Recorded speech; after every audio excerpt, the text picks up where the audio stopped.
મિત્રો, એક જમાઈ રાતના અંધારામાં પોતાના રૂમમાં એક ચાદર ઓઢીને સૂઈ રહ્યો હતો. થોડીવાર પછી તેની સાસુ તે રૂમમાં આવે છે અને ચાદરની અંદર સાસુ પણ ઘૂસી જાય છે. મિત્રો, તે જમાઈ એમ વિચારે છે કે બાજુમાં તેની પત્ની આવી ગઈ છે અને પત્ની સમજીને તે પોતાની સાસુને ગરમ કરવા લાગે છે. આ એક સત્ય ઘટના પર આધારિત છે. રાજસ્થાનના ગંગાનગરમાં એક પરિવાર રહેતો હતો. જે પરિવારમાં 4 લોકો હતા. એક દીકરી જેનું નામ સીમા હતું. સીમાના ઘરમાં તેના માતા પિતા અને એક મોટા ભાઈ પણ હતો. ખૂબ જ સારી રીતે ઘર સંસાર ચાલી રહ્યો હતો. સીમાના લગ્નની ઉંમર થઈ જાય છે તો સીમાના માંગ બાપ તેના લગ્નની ચિંતા કરવા લાગે છે અને પછી તેના માટે છોકરો શોધવાનું શરૂ કરે છે. અને આજુબાજુના ગામમાં એક છોકરો તેમને મળી જાય છે જેમનું નામ હતું દિનેશ. દિનેશની ઉંમર 28 વર્ષની હતી. તે એક બિઝનેસ કરતો હતો અને તેને પોતાની એક ખુદની મોબાઈલની દુકાન હતી. 25 વર્ષની ઉંમરમાં જ સીમાના લગ્ન દિનેશની સાથે ફિક્સ કરી દેવામાં આવે છે. સીમાના લગ્ન 15 ડિસેમ્બર 2024ના દિવસે ખૂબ જ ધામધૂમથી કરી દેવામાં આવે છે. સીમા વિદાય લઈને પોતાના સાસરે ચાલી જાય છે. સાસરિયામાં તેની જિંદગી એકદમ સારી રીતે પસાર થઈ રહી હતી. સીમાના સાસરિયામાં પણ તેનું કુટુંબ બહુ નાનું છે. તેની સાથે તેના સાસુ સસરા અને તેના પતિ જ રહેતા હતા અને એકદમ ખુશાલ જિંદગી બધા લોકો પસાર કરી રહ્યા હોય છે. સીમાનો જે પતિ છે તે ખૂબ જ સમજદાર છે. ઘરમાં કોઈ પણ વસ્તુની કમી થવા નથી દેતો. દિનેશ સીમાને ખૂબ જ ખુશ રાખે છે. સીમા પોતે ના માવતર પણ જતી હતી, પરંતુ 1-2 દિવસ રોકાતી અને ફરી પાછી સાસરે આવી જતી. કેમ કે તેના સાસરામાં કોઈ કામ કરવાવાળું હતું નહીં. તેના સાસુ સસરા તો બુજુર્ગ હતા અને હંમેશા બીમાર જ રહેતા, એટલે સીમા પોતાના માવતરમાં વધારે દિવસ રોકાઈ શકતી નહીં. ધીરે ધીરે સમય પસાર થયો અને સીમાના લગ્નને પણ ઘણો સમય થઈ ગયો. 3-4 વર્ષ પસાર થઈ જાય છે. તે દરમિયાન સીમા હવે પોતાના માવતર ઓછી જવા લાગે છે. ઘણા સમયથી સીમા પોતાના માવતર ઘરે ગઈ હતી નહીં, તેથી તેને મન કરે છે કે એકવાર હું મારા માવતર જઈને આવું અને મારા માંગ બાપને મળી લઉં. દોસ્તો, ડિસેમ્બરનો મહિનો હતો. હવે સીમા પોતાના પતિને રિક્વેસ્ટ કરે છે કે હું મારા માતા પિતાને જઈને મળી આવું. તો દિનેશ કહે છે કે કાંઈ નહીં, સાંજે જશું. હું જ્યારે દુકાન બંધ કરીને આવીશ પછી આપણે તારા ઘરે જઈશું. દિનેશ જ્યારે સાંજે ઘરે આવે છે તો તે દુકાનેથી પોતાની બાઇક ઉપર આવે છે અને સીમાને લઈને તેના માવતર નીકળી જાય છે. સીમાનું ઘર બાજુના જ ગામમાં હોવાથી તે લોકો બાઇક ઉપર જાય છે. જ્યારે તે પોતાના ઘરે પહોંચે છે તો ઘરમાં કોઈ પણ હતું નહીં. સાંજનો સમય હતો એટલે સીમા આજુબાજુમાં જોવે છે તો ક્યાંય પણ તેની માંગ નજર આવતી નથી. તે બાજુમાં જઈને પૂછે છે કે તેની માંગ ક્યાં ગઈ છે તો બાજુવાળા તેમને કહે છે કે તે તો ખેતરમાં કંઈક કામ કરવા માટે ગયા છે. ત્યારે સીમા પણ ખેતર જાય છે કેમ કે ખેતર તેના ઘરથી બાજુમાં જ હતું. માંગ પોતાની દીકરીને જોઈને ખૂબ જ ખુશ થઈ જાય છે. તેની માંગ ઘરે આવી જાય છે અને પોતાની દીકરી અને જમાઈને અંદર બેસાડે છે. તેમના માટે ચા નાસ્તો બનાવે છે અને પોતાના જમાઈ સાથે વાતો કરવા લાગે છે. ત્યારે દિનેશ પૂછે છે કે પિતાજી ક્યાં છે અને મારા સારા પણ ક્યાં છે? કોઈ દેખાતું નથી. તો તેની સાસુ કહે છે કે બેટા બધા પોતાની ડ્યુટી ઉપર ગયા છે અને અત્યારે થોડીવારમાં આવી જ રહ્યા હશે. તમારો સારો પણ ખૂબ જ સમજદાર થઈ ગયો છે અને હવે તે સારું એવું કામકાજ પણ કરવા લાગ્યો છે. વિચારી રહી છું કે તેમના પણ લગ્ન કરાવી લો. મિત્રો, આ બધી વાતો ચાલી રહી હતી. ધીરે ધીરે રાતનો સમય થઈ જાય છે. બધા લોકો ઘરે આવી જાય છે. દિનેશના સસરા અને સારા પણ ઘરે આવી જાય છે. પછી તેઓ એકબીજા સાથે થોડી વાતો કરી રહ્યા હોય છે અને સીમા અને તેમની માંગ કિચનમાં જમવાનું બનાવતી હોય છે અને જમવાનું બનાવીને બધા સાથે મળીને જમવાનું જમે છે. જમવાનું જમ્યા પછી બધા પોતાના રૂમમાં ચાલ્યા જાય છે. ઘરમાં રૂમ ઓછા હતા તેથી બધા લોકો એડજસ્ટ કરી લે છે. સીમા અને તેની માંગ એક જ રૂમમાં અને સીમાનો ભાઈ અને સીમાના પિતાજી એક જ રૂમમાં સૂઈ જાય છે અને જમાઈ દિનેશને એક અલગ રૂમ આપી દેવામાં આવે છે. દિનેશ એકલો રૂમમાં સૂઈ જાય છે અને સીમા પણ પોતાની માંગ સાથે સૂઈ જાય છે. લગભગ રાતના 3:30 વાગ્યે દિનેશની નીંદર આવી રહી હતી કે નહીં કેમ કે જગ્યા નવી હતી, એટલે તે પોતે પડખા ફેરવી રહ્યો હોય છે અને પરેશાન થઈ જાય છે. તેને નીંદર આવતી નથી, તેથી તે સીમાને મેસેજ કરે છે કે આપણે 2-3 દિવસ માટે અહીં જ આવ્યા છીએ અને જ્યારે પાછા ઘરે જશું તો મારે દુકાનના કામથી બહાર જવાનું છે. દુકાનનો સામાન લેવાનો છે, એટલે તું એમ કરને કે અત્યારે મારી પાસે આવી જા. થોડીવાર માટે વાતો કરશું અને પછી તું પાછી ચાલી જજે. અને મારું મન પણ થઈ રહ્યું છે. મિત્રો, દિનેશ ખૂબ જ રિક્વેસ્ટ કરી રહ્યો હોય છે પણ સીમા મનાઈ કરે છે. તે પછી દિનેશ સીમાને કોલ કરે છે. સીમાની બાજુમાં તેની માંગ સૂતી હોય છે. સીમા એકદમ ધીમા અવાજથી ધીરે ધીરે વાતો કરે છે અને પોતાના પતિને કહે છે કે તમને શરમ આવવી જોઈએ. હું મારા માવતરે આવી છું અને હું મારી મમ્મી સાથે સૂતી છું, અને જો હું અહીંયા ઉઠીને જઈશ તો તે શું વિચારશે? દોસ્તો, દિનેશ કહે છે કે થોડીવારની વાત છે, તું 1 કલાક માટે આવી જા અને પછી ફરી પાછી ચાલી જજે અને ત્યાં સૂઈ જજે. દોસ્તો, સીમા ખૂબ જ ધીમેથી પોતાના રૂમની બહાર નીકળે છે. જ્યારે તે રૂમની બહાર જાય છે તો સીમાની માંગ જાગી જાય છે, કેમ કે તે સૂતી હતી નહીં, તે જાગી રહી હતી અને તે બધી વાતો સાંભળી રહી હતી. હવે સીમાની માંગ પણ રૂમમાંથી બહાર નીકળે છે અને જોઈએ છે કે સીમા ક્યાં જઈ રહી છે. સીમા પોતાના પતિના રૂમમાં ચાલી જાય છે. હવે જ્યારે સીમા તેના રૂમમાં જાય છે તો તેનો પતિ તેની સાથે વાતો કરે છે, પ્યારભરી વાતો કરે છે, રોમેન્ટિક વાતો કરે છે અને પછી બંને પતિ પત્ની શારીરિક સંબંધ બનાવે છે. મિત્રો, તે લોકો સંબંધ બનાવતા હતા ત્યારે રૂમમાંથી થોડી અજીબો અવાજ બહાર આવી રહી હતી. જેમ કે તમે લોકો સમજી શકો છો કે સીમાની માંગ બધી અવાજ સાંભળી રહી હતી. સીમાની માંગ આ બધા અવાજ સાંભળીને તેનો આત્મા જાગી જાય છે, તે પણ ઉત્તેજિત થઈ જાય છે અને હવે તેનું પણ મન થાય છે કે આ બધું તે પણ કરે, પરંતુ સીમાની માંગ મજબૂર હતી. સીમાની માંગ ચાલી જાય છે પોતાના રૂમમાં અને પોતાના બેડ ઉપર આવીને સૂઈ જાય છે. ઠીક 1 કલાક પછી જ્યારે તે બંને સંબંધ બનાવી લે છે તો સીમા ફરીથી પોતાના માના રૂમમાં ચાલી જાય છે અને ચૂપચાપ પોતાના બેડ ઉપર આવીને સૂઈ જાય છે. હવે સીમા સૂઈ જાય છે પણ સીમાની માંગ જાગી રહી હોય છે. મિત્રો, પછી અડધા કલાક પછી સીમાનો પતિ દિનેશ ફરીથી કોલ કરે છે.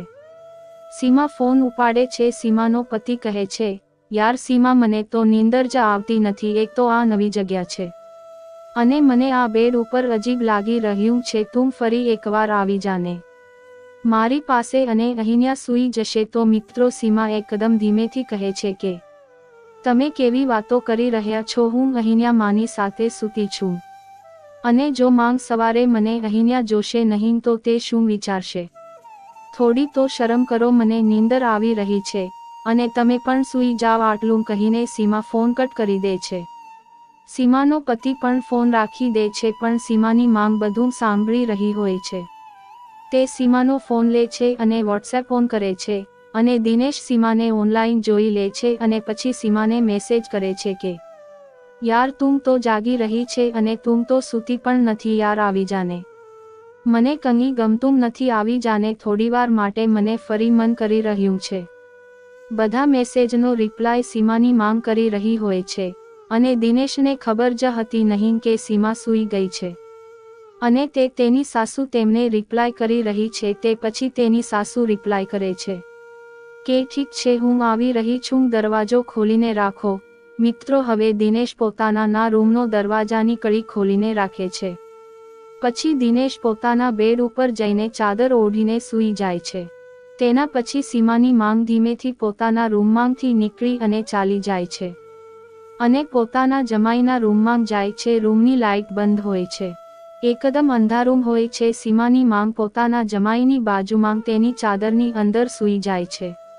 મિત્રો, જ્યારે સીમાની માંગ ચાદરની અંદર ઘૂસે છે તો તેમના જમાઈને લાગે છે કે તેની પત્ની સીમા હશે અને તે પોતાની સાસુને પોતાના ગળે લગાડે છે. મિત્રો, દિનેશને થોડું અજીબ લાગે છે કે જેને તેણે ઘરે લગાડી છે તે થોડી જાડી લાગે છે.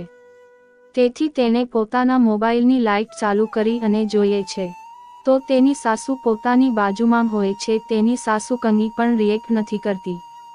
પરંતુ દિનેશ ચોંકી જાય છે અને તે શર્મિંદગી અનુભવવા લાગે છે. દિનેશ કહે છે કે હે ભગવાન, મારાથી આ કેટલું બધું અનર્થ થઈ ગયું. મિત્રો પછી તેની સાસુ કહે છે કે બેટા, તું એમ કેમ બોલી રહ્યો છે? કંઈ થયું નથી. હું અહીંયા મારી મરજીથી આવી છું અને તને જે પણ કરવું હોય છે ને તે તું મારી સાથે કરી શકે છે, કેમ કે હું ઘણા વર્ષોથી તેની પ્યાસી છું અને મને તેની ખૂબ જ જરૂરત છે. તને જે પણ કંઈ કરવું હોય તે મારી સાથે કરી શકે છે.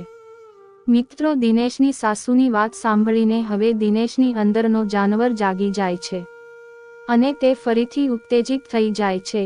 બંને એટલી હદ સુધી આગમાં ડૂબી જાય છે. થાય છે કે બંનેને તે પણ ખબર હતી નહીં કે તેમની બંને વચ્ચે શું સંબંધ છે. પોતાના સંબંધની મર્યાદાઓની સીમા તોડી નાખે છે. મિત્રો, બંને એકબીજા સાથે શારીરિક સંબંધ બનાવે છે અને બંને શાંત થઈ જાય છે. પછી દિનેશની સાસુ ત્યાંથી પોતાના કપડાં લઈને પોતાના રૂમમાં ધીમેથી પહોંચી જાય છે અને પોતાની દીકરીની બાજુમાં જઈને સૂઈ જાય છે. સવાર પડી જાય છે. દિનેશની સાસુના ચહેરા પર એક અલગ જ પ્રકારની ચમક દેખાતી હોય છે.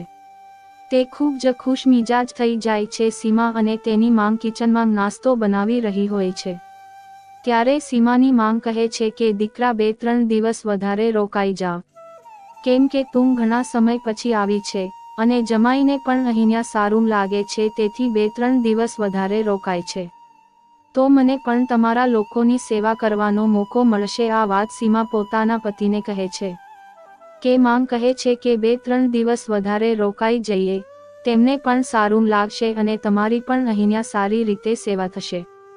દિનેશના મનમાં તો લાડવા ફૂટવા લાગ્યા, કેમ કે ગઈ રાત્રે તેની સાથે તેની સાસુની વચ્ચે જે કંઈ પણ થયું હતું તે વાતની સીમા એકદમ અનજાન હતી. દિનેશ પોતાની સાસુની વાતો માની લે છે અને 2-3 દિવસ માટે રોકાઈ જાય છે. પછી રાત પડી જાય છે. બધા લોકો પોતાનું રાતનું જમવાનું જમી અને પોતપોતાના રૂમમાં સૂવા ચાલ્યા જાય છે.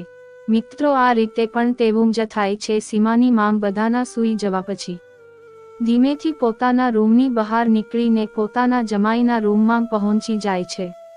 પછી ત્યાં બંને જમાઈ અને સાસુ એકબીજા સાથે સંબંધ બનાવી રહ્યા હોય છે. ત્યારે થોડીવાર પછી સીમાની આંખો ખુલી જાય છે અને સીમા પોતાના રૂમની બહાર નીકળે છે. તેની માંગ ક્યાંને તેને નજર આવી રહી હતી નહીં. સીમાની બધી જગ્યા જોઈને કિચનમાં, આંગણામાં, બીજા રૂમમાં, ટોયલેટમાં પણ જોઈએ છે, પરંતુ તેની માંગ ક્યાંને નજર આવતી નથી. પછી જ્યારે તે પોતાના પતિના રૂમમાંની પાસેથી પસાર થાય છે તો તેને તે રૂમમાં થોડી અજીબો અવાજ આવી રહી હોય છે. સીમા ચોંકી જાય છે કે અને હેરાન થઈ જાય છે કે આખરે તેના પતિના રૂમમાં કોણ છે, કેમ કે તે તો એકલા સૂઈ રહ્યા છે. હવે સીમાને ડાઉટ થવા લાગ્યો. સીમાના પતિના રૂમના દરવાજાની કડી લાગેલી હોતી નથી. સીમા દરવાજો ખોલીને અંદર જાય છે. રૂમમાં ખૂબ જ અંધાર હોય છે અને પહેલા તે લાઇટ ચાલુ કરે છે અને ત્યાંનો નજારો જોઈને સીમાને તો એકદમ હેરાન થઈ જાય છે અને તેના પગ નીચેથી જમીન સરકી જાય છે, કેમ કે સીમાનો પતિ અને સીમાની માંગ એકદમ ખરાબ અવસ્થામાં હોય છે. બંને એકબીજામાં લપેટાયેલા હોય છે. સીમાને ખૂબ જ ગુસ્સો આવે છે અને તે તો ત્યાં બૂમો પાડવા લાગે છે. તેથી સીમાના પિતાજી અને ભાઈ પણ જાગી જાય છે, પરંતુ તે લોકોના આવવા પહેલા જ સીમાને એટલો ગુસ્સો આવે છે કે પોતાના પતિને ખૂબ જ ખરી ખોટી સંભળાવે છે અને તેની સાથે પોતાની માને પણ ખૂબ જ ખરી ખોટી સંભળાવે છે. તે એટલા બધા ગુસ્સામાં હતી કે તેની પાસે એક ભારી વસ્તુ પડી હતી. તેણે તે વસ્તુ ઉપાડી અને પોતાના પતિના માથામાં મારી દીધી. સીમાના આટલા ભારી વસ્તુથી મારવાથી તેનો પતિ ત્યાં જ જમીન ઉપર પડી જાય છે અને તે ખરાબ અવસ્થામાં જ હોય છે. થોડીવારમાં તેમનું મૃત્યુ થઈ જાય છે. ત્યારે તેના પિતાજી અને ભાઈ તે રૂમમાં આવે છે અને તે પણ આ નજારો જોઈને આશ્ચર્યમાં પડી જાય છે. સીમાએ તેમને બધી હકીકત જણાવી દીધી. તે બધું સાંભળીને તે લોકો પણ ખૂબ જ શર્મિંદગી અનુભવે છે. તે પોતાની પત્નીને ગુસ્સેથી ઠપકો આપે છે. સીમાના પિતાજી પોતાના જમાઈ પાસે જઈ અને ચેક કરે છે તો ખબર પડે છે કે તે તો મૃત્યુ પામી ચૂક્યો છે. ત્યારે તેના પિતાજી પોલીસને કોલ કરી અને બોલાવે છે અને પોલીસને કહે છે કે મારા ઘરમાં એક હાદસો થઈ ગયો છે તમે તરત જ આવી જાઓ. પોલીસ હવે પોતાની ટીમ સાથે ત્યાં પહોંચી જાય છે. સીમા બધી હકીકત પોલીસને જણાવી દે છે કે કેવી રીતે અહીંયા કાંડ થઈ રહ્યું હતું. તેમની માંગ અને તેમના પતિ સંબંધ બનાવી રહ્યા હતા અને મેં તે બધું જોઈ લીધું. અને મને ખૂબ જ ગુસ્સો આવ્યો. પછી મેં ભારી વસ્તુથી મારા પતિના માથામાં મારી દીધું. પરંતુ મારી નિયત એ હતી નહીં કે હું તેનું મૃત્યુ કરું. તેને ફક્ત ગુસ્સામાં મારી દીધું. સીમાની વાત સાંભળીને પોલીસવાળા સીમાને ગિરફ્તાર કરી દે છે અને સીમાની પતિની બોડીને પોસ્ટમોર્ટમ માટે મોકલી દેવામાં આવે છે. આ વાતની ખબર આખા ગામમાં ફેલાઈ જાય છે. સોશિયલ મીડિયા ન્યૂઝથી આખા દેશમાં ફેલાઈ જાય છે કે કેવી રીતે એક સાસુ અને જમાઈ વચ્ચે સંબંધ બન્યો અને જેમાં પોતાની જ પત્નીએ પોતાના પતિની હત્યા કરી લીધી. તો મિત્રો, આ ઘટના વિશે તમારા લોકોનું શું કહેવું છે અને કોમેન્ટ કરીને મને જરૂર જણાવશો. આ ઘટનાને સાંભળવાનો ઉદ્દેશ્ય કોઈની ભાવનાઓને ઠેસ પહોંચાડવાનું નથી પરંતુ સમાજને ચેતવવાનું છે, જેથી તમે અને તમારા પરિવાર ખ્યાલ રાખી શકે. તો મિત્રો, વિડીયોને એક લાઇક કરી દેજો અને આ વિડીયોને જોવા બદલ આભાર. ધન્યવાદ.